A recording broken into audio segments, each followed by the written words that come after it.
Hey everyone, and welcome back to Rocksfall, your home for the best reviews, creator interviews, and actual play in the podcasting world. So we're going to get right to the interview, but first, a short message about how you, listener, yes, you right there, can contribute to the show. Would you like to hear your tabletop product or RPG reviewed on this show? Reach out and get in contact. We're always looking for input from creators. Send any material you'd like us to consider reviewing to Rocksfall, care of Devon Trube, P.O. Box 61162, Reno, Nevada 89506. And, like what you hear, leave us a review wherever you found the show, and feel free to reach out on social media and through email. We can be found at rocksfallcast on Twitter, Facebook, and Instagram. If you had any PDFs you wanted us to look over for potential review, hit us up at rocksfallpod@gmail.com. Again, that is rocksfallpod@gmail.com. Thank you so much and enjoy the interview, everyone.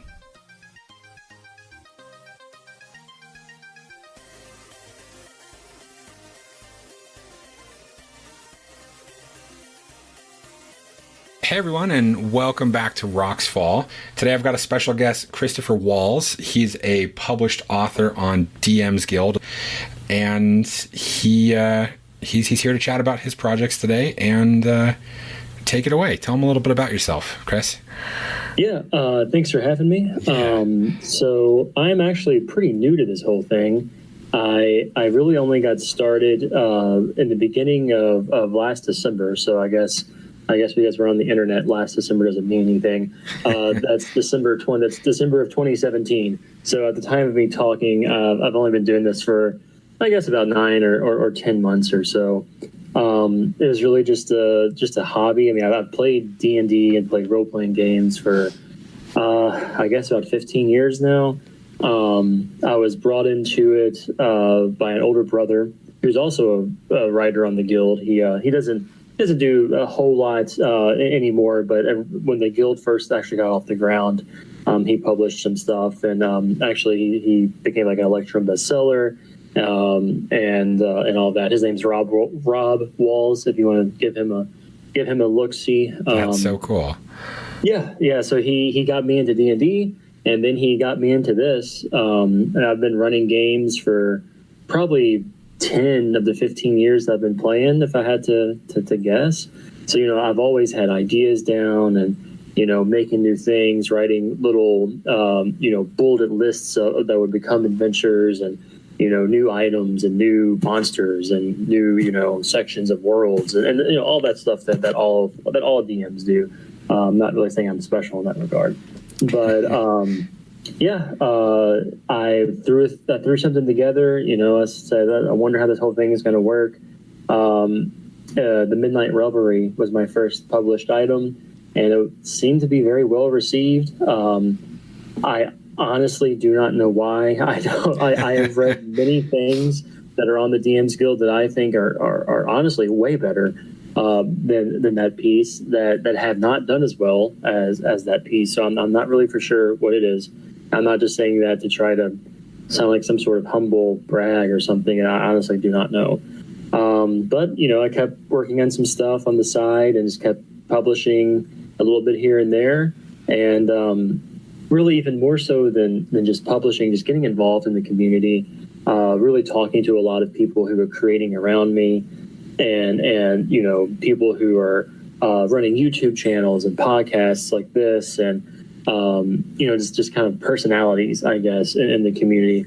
And it just really became almost like a weird second lifestyle, and I really dig it. It's a fun hobby, and if you can get some recognition while you're in your hobby, that's just that's all the better. Yeah, that is always fun, and it's interesting because you're not the first person who's mentioned that it's kind of taken over their life. It's funny how this hobby can mean so much for so many people. And I think it's interesting that you talked about starting around December 2017. You're also not the first person who I've talked to that started writing for DM's Guild around that same time as well. Was there something that you saw that kind of pushed you around that time to get on, or I mean, did Did DM's Guild No, have a push or something not- like that to get writers? No, I mean, not that I know of, at least. If there was, I was never scooped up with that. So actually, how it kind of came about is my brother and I, who we always talk D&D. We had this idea for a really long, well, not really long, but a kind of mini campaign level series of adventures that kind of fit in or could potentially fit into Tomb of Annihilation. And that was around the time when Tomb of Annihilation was being marketed and talked about a lot. And we started work on that together. He had already published several things but by this time. And we started work on this longer adventure together. It would become The Slumbering Shadow, which is published and out there on the DM's Guild. It's a full Tier 2 adventure that takes you from 5 to 10. It mostly deals with the Yuan-Ti and stuff. So we started work on that, and kind of before we got it out the door, because it was a massive project, but before we got it out the door, I published a side thing that I kind of hashed together, and that was Midnight Revelry. As far as why winter of 2017 seems to be popular, I have no idea. Other than it's winter and it's boring, and you don't have much else to do. Oh, it's very cool because, I mean, everyone that I've talked to who started around that time has really gone on to, I mean, be recognized within DM's Guild as a pretty legitimate writer. Yeah, I actually think that I know Ashley Warren's been on this on Rocksfall as well. Yeah. And I think she got started right around the same time as well. Exactly, yeah. Yeah, and she's an adept now, which I think is probably the quickest adept turnaround ever, I think. She seemed very surprised that they wanted her as well, so after so short of a time. But she's got skills. Oh, for sure. Yeah, definitely. And oddly enough, her and I seemed like every time I would turn around with like my second release, it was like a week or two after she had just released something. And I think I've said this before somewhere, like on Twitter or something, but this is not a joke. I would always, publish my thing, turn around and see that this person, Ashley Warren, who I really hadn't known at that point or anything, had released something too, like just within days or maybe a week from me. And I would always pick it up and read it. And she's very, very talented. It almost made me feel like, this is just another person that's out there. Am I really, cut out for this? Those are imposter syndrome things that I think, people, creative type people always deal with. A number of us were picked up by Dungeon Tales #1, which is an anthology of, I think it's 9 or 10 adventures, all of which were kind of seen as having missed a spotlight that maybe it should have gotten. I don't want to sound too inflated because I was a part of that, but there were a lot of good things in there that things move so quickly on the DM's Guild that it's very easy to not notice when things are released. It's incredibly easy. And the dungeon book was, I actually got a chance to take a look at a hardcover copy of it at RageCon here in Reno. And I mean, it's a beautiful book, and it reminded me a lot of, and I think that was kind of the point that Wizards was trying, was it kind of brought me back to kind of the anthology magazines where there'd be one-shots with the magazines as well as extra supplements and things like that back when Dungeon Magazine was a thing. And it was very cool. There's a lot of talented authors that were in that book, and it's cool. I didn't realize you were one of them. So that's fantastic. Yeah. Yep. I was there with. I'm gonna miss somebody's name, so I'm not even gonna try to name everybody. But Ashley Warren, who I mentioned a little bit ago, she was a part of that. Yeah. As well as a creator named Emmett Byrne, who I went on to really form a friendship with. Across an ocean, right? He's in Ireland and I'm in, good old USA and Kentucky, right? But we ended up working together on a project that would come out, I guess, about 3 or 4 months after Dungeon Tales came out, called An Ogre and His Cake. So it's a children's adventure, which is something that is, one, very close to my heart, and two, there's not a lot of it out there. And I did really want to focus in on that because it's extremely unique. Yeah, thank you. I mean, there's plenty of stuff out there, and I would even say way better stuff as far as just kids RPGs. No Thank You Evil from Monty Cook Games is amazing.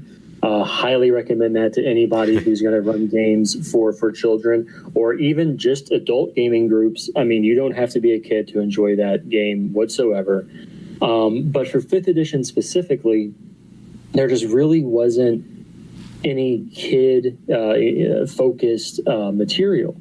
And, I think back, I got into it actually a little late, probably. I mean, I was probably 15 or 16 when I really got into D&D, but so many people that I know, say that they got into it at 9, 10, 11, these really young ages. Yeah. And there's just not content out there that I think, or at least not much content, that really speaks or is geared toward that audience. Emmett and I are both dads, and it's something that I think was just very special to us, right? Yeah. And so we pulled together this one-shot adventure, and it was always a thing for me that I didn't want An Ogre and His Cake to be a big money-making thing. I didn't really even know if there was going to be much of a market for it. So we decided to make it 100% charity effort, and all of our royalties that we would earn from it go to support Extra Life, which for anybody listening that doesn't know, Extra Life is a fantastic and reputable and honorable charity organization. They essentially support children's hospitals through gaming. They really got their start in like video games, but they've branched out, and they do tabletop gaming and all that. And we've done very well. In its first couple of weeks, it's set on the top 10 for quite a while. So we're very proud of it, and it still does pretty well. So very cool. I think it's good to give back, and that's my little giving back project, at least for now. Yeah. Extra Life is fantastic. I'm actually part of, I'm working with Patrick Higginbotham from Non-Zero Sum Games. I'm part of Team Non-Zero Sum. And we're actually, a whole bunch of us are raising money for Extra Life right now. It's a fantastic charity, and they do a lot of really good work. And it's nice to see they're including like board gamers and podcasters and tabletop gamers and stuff like that in their scope of people who can help with donations and stuff, because there's a ton of us out there that can help. Yeah. For anybody that's listening, it is something that interests you. It's very easy to do this through the DM's Guild or just the One Bookshelf. And for those that don't know, One Bookshelf is the kind of parent company of the DM's Guild. They also run Drive Through RPG as well as other smaller sites, but the Drive Through is really their big thing. But they have an ongoing partnership with Extra Life. And if you're a creator or a future creator who is interested in helping Extra Life, it's very easy. I won't get into all like the technical details and all of that, but essentially you're just putting in a name and a number into a field and hitting enter once your thing goes live, and it suddenly has become a charity project. So there are no real barriers of entry into helping these sort of causes. They also have partnerships with a number of other charity organizations, not just Extra Life. So you can kind of branch out and help a number of different causes. Well, it's nice to see they make it easy for you. Do. Yeah, and they even offered to work with us because at first we were having discussions around exactly which charity we wanted to support with this.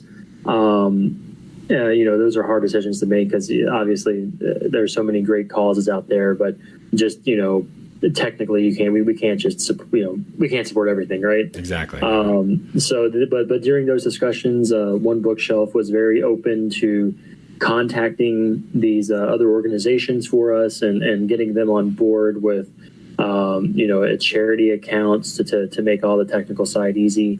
And that kind of gets back to what I was saying a little bit before, that the writing and the gaming and the designing and all that aside, the community that is built up around this cottage industry, if you want to call it that, and I don't include just the DMs Guild in that.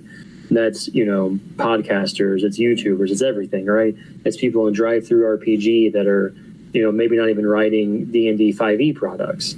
It's everything. But the community is just so good.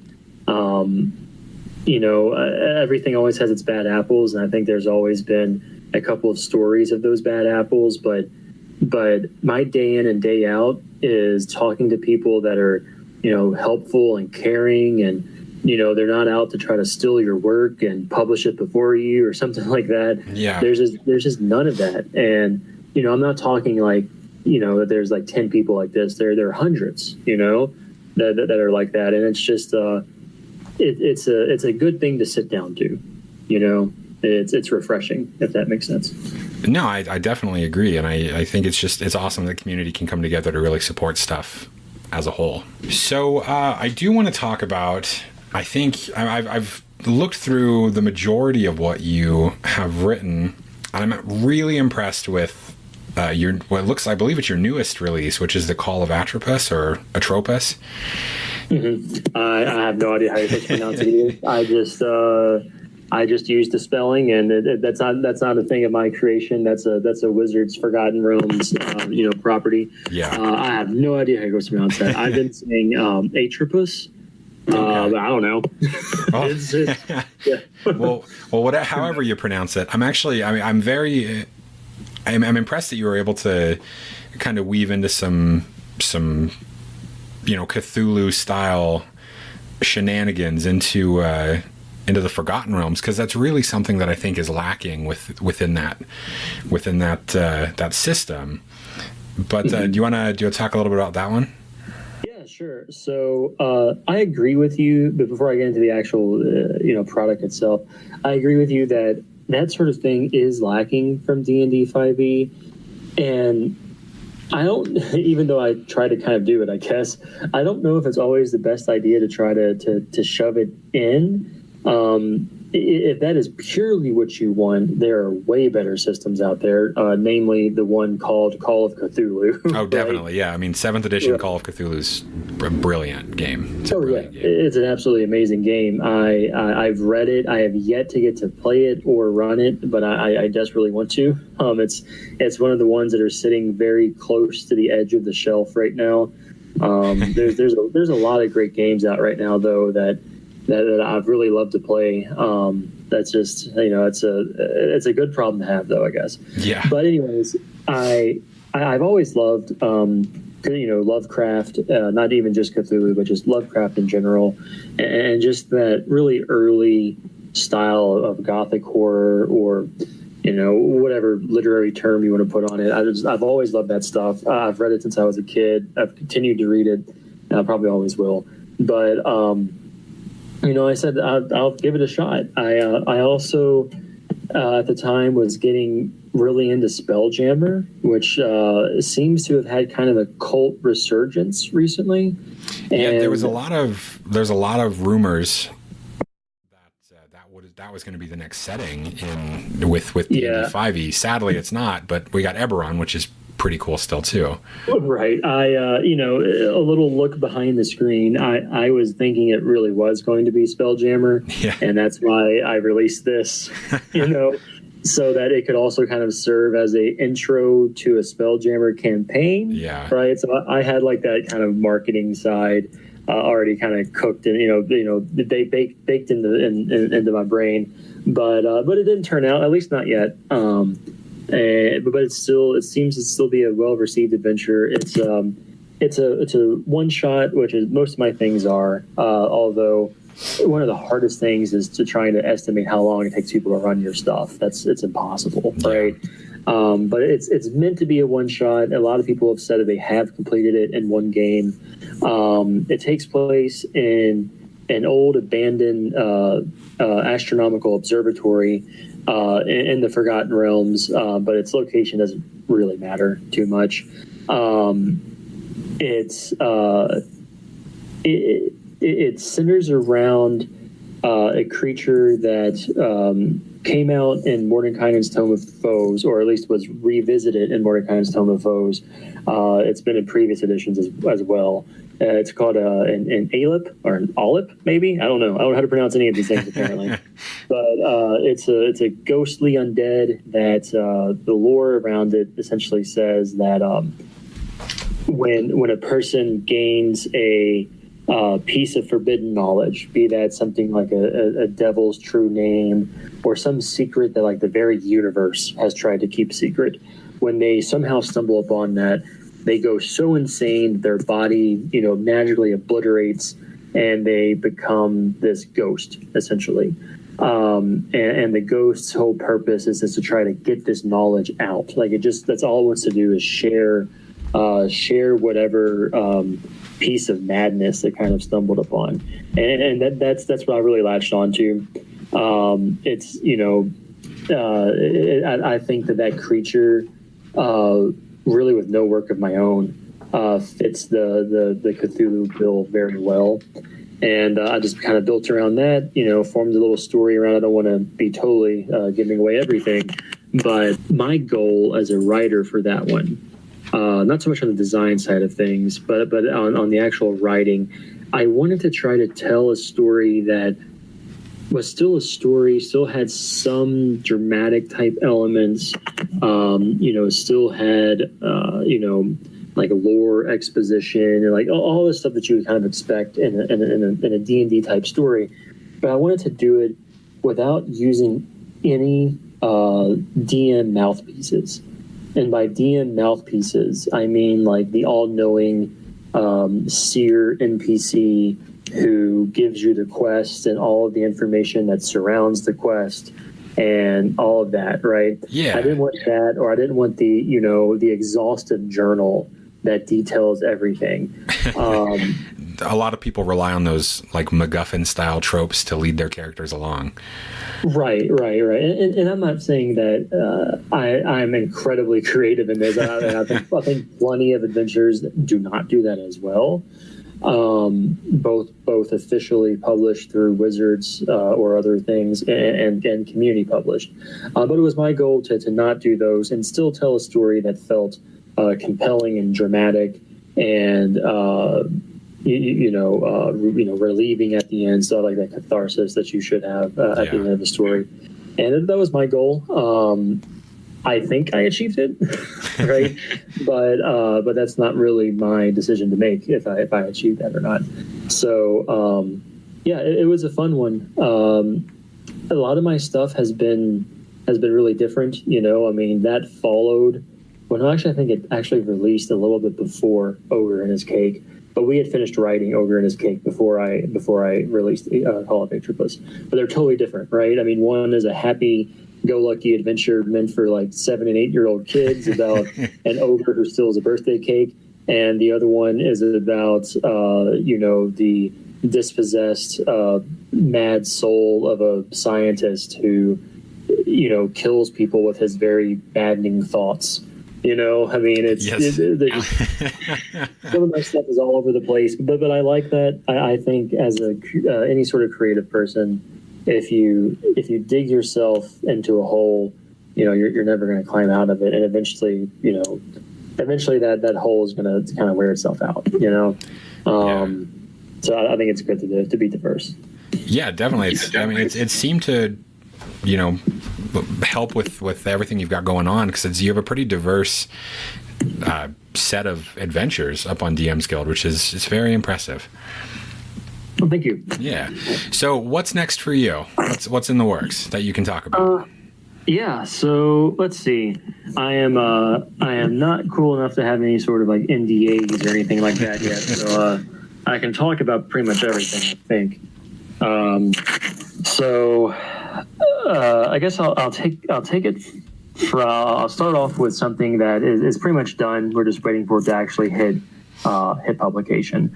It's a community project. I worked on it with about 5 other writers, I think. Although I'm probably going to get that wrong. I don't have all the names in front of me, but it feels like it was 5. Ashley Warren was actually on this project as well.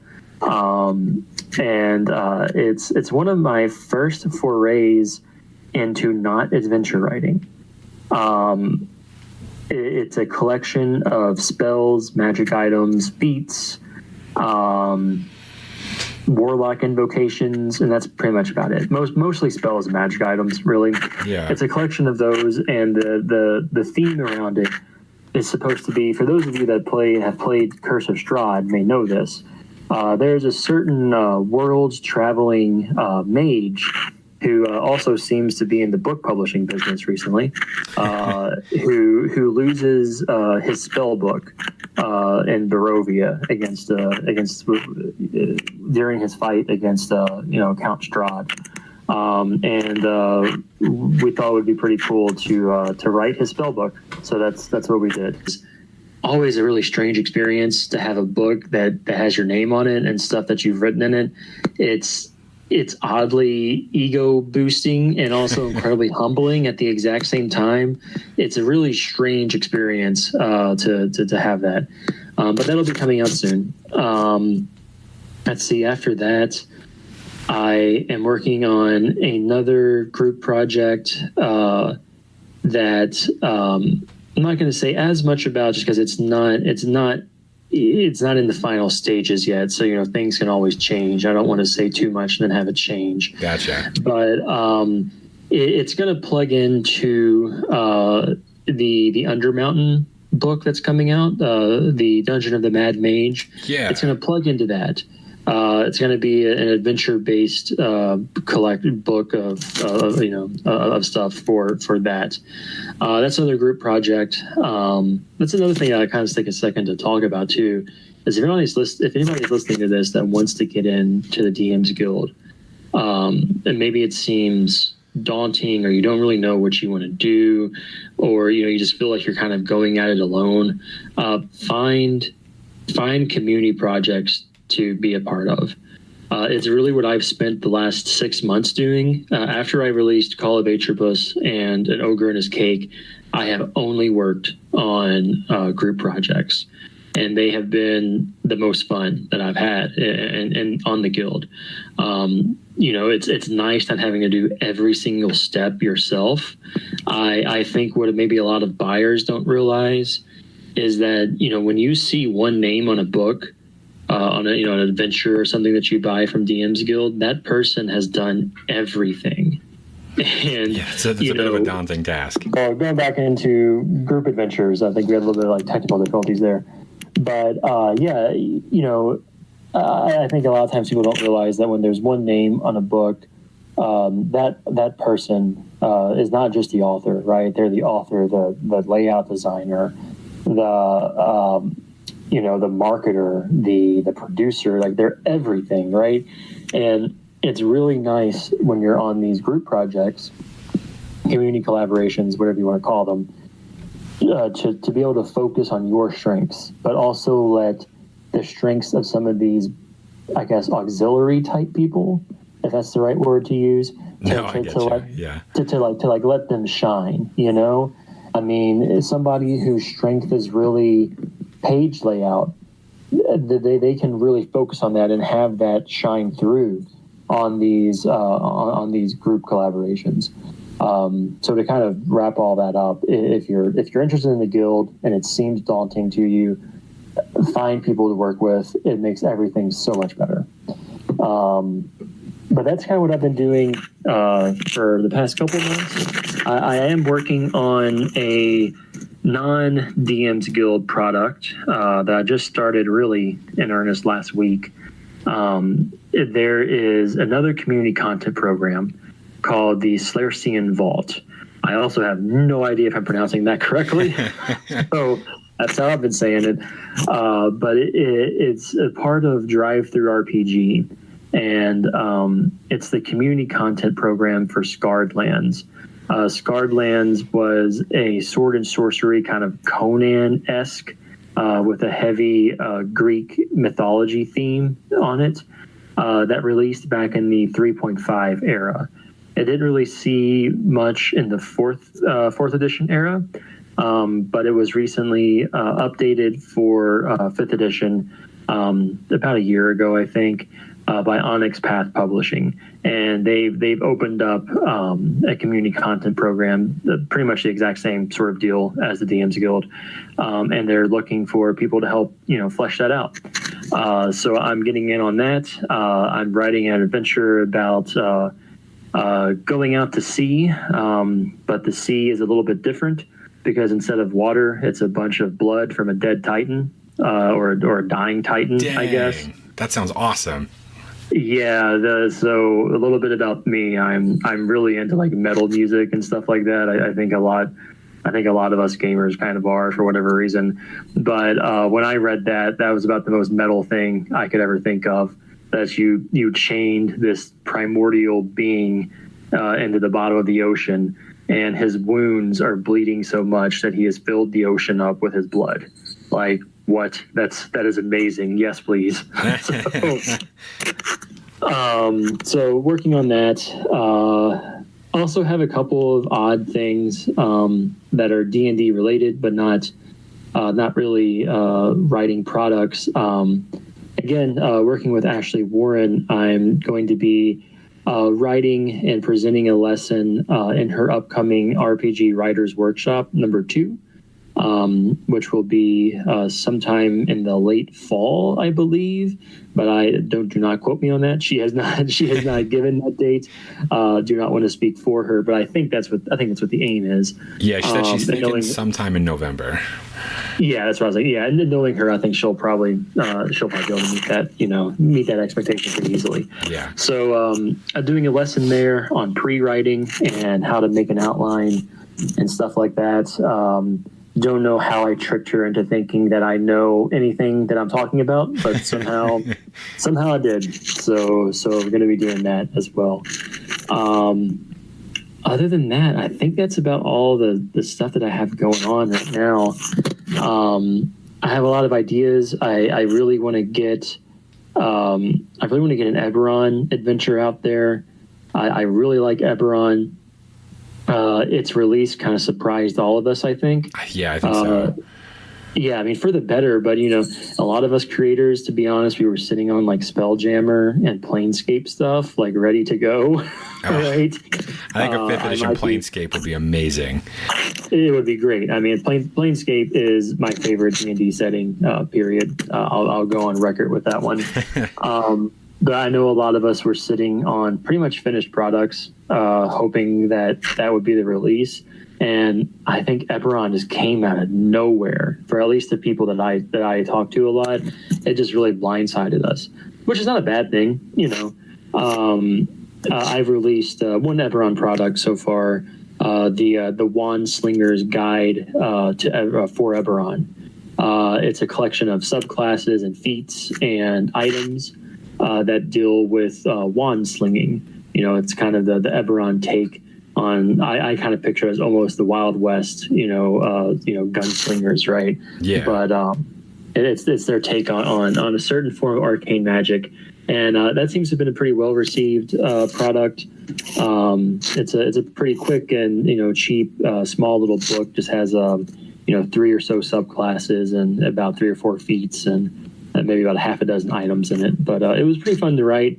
I've been trying to diversify my own writing a little bit and not moving away from, but branching out from just adventures and really exploring some of the more design sides of the hobby and of the industry, right? And doing some more, I guess, game type work, which in my opinion has never been my strong suit. So it's been fun to try to learn and get better. That's always fun. I bet. Well, very cool. Chris, thank you so much for joining us. It's been a pleasure. I'm really excited to dive into all you've got going on over on DM's Guild. And I'll link everything in the description for this episode. But do you want to, while I got you, let everybody know where to find you? Yeah, sure. You're welcome to find me on Twitter. That's probably where I do the most RPG type stuff. I am still new to Twitter. I am not a very old guy, but I never latched on to Twitter for some reason. So I'm pretty new. Trying to figure out, exactly what a retweet is or whatever. But you can find me there at DM Christopher W.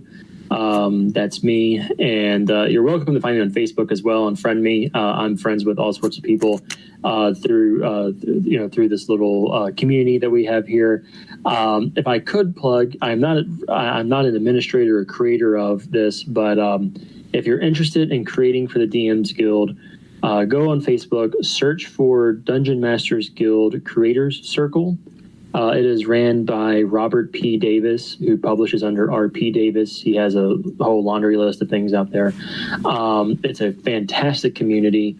All of the stuff I've said before, on this episode about how much I love the community and how helpful it's been. When I say community, that's honestly what I mean. I mean the Facebook DM's Guild Creator Circle. So if you're interested, go find them. Great stuff. But yeah, feel free to talk to me on Twitter. Find me on Facebook. Leave a discussion on some of my products on the DM's Guild. If you have questions about that product or if you find something wrong with them, criticism is a creator's best friend, or it should be.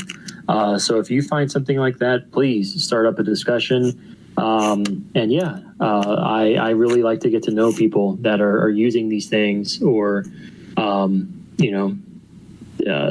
however they want to interact with the guild. I'm very interested in getting to know everybody. So yeah, come talk to me. Right on. All right. Well, thank you so much, and we will talk to you later. All right. Thank you.